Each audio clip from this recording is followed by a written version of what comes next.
Jacob entendit les propos des fils de Laban qui disaient « Jacob a pris tout ce qui était à notre père, et c'est avec le bien de notre père qu'il s'est acquis toute cette richesse. » Jacob remarqua aussi le visage de Laban, et voici, il n'était plus envers lui comme auparavant.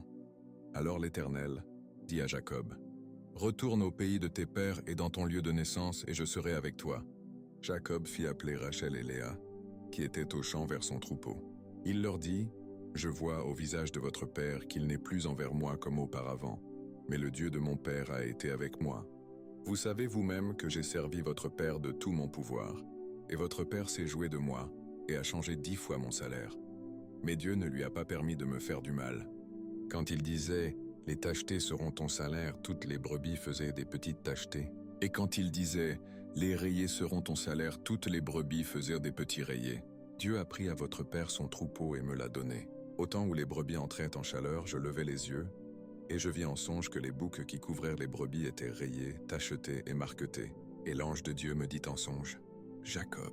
Je répondis « Me voici », il dit « Lève les yeux et regarde. Tous les boucs qui couvrent les brebis sont rayés, tachetés et marquetés, car j'ai vu tout ce que te fait Laban.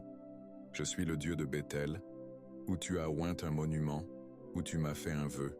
Maintenant, lève-toi, sors de ce pays, et retourne au pays de ta naissance. » Rachel et Léa répondirent et lui dirent « Avons-nous encore une part et un héritage dans la maison de notre père? Ne sommes-nous pas regardés par lui comme des étrangères, puisqu'il nous a vendus et qu'il a mangé notre argent? Toute la richesse que Dieu a ôtée à notre père appartient à nous et à nos enfants. Fais maintenant tout ce que Dieu t'a dit. » Jacob se leva, et il fit monter ses enfants et ses femmes sur les chameaux. Il emmena tout son troupeau et tous les biens qu'il possédait, le troupeau qui lui appartenait, qu'il avait acquis à Padan-Aram, et il s'en alla vers Isaac, son père, au pays de Canaan.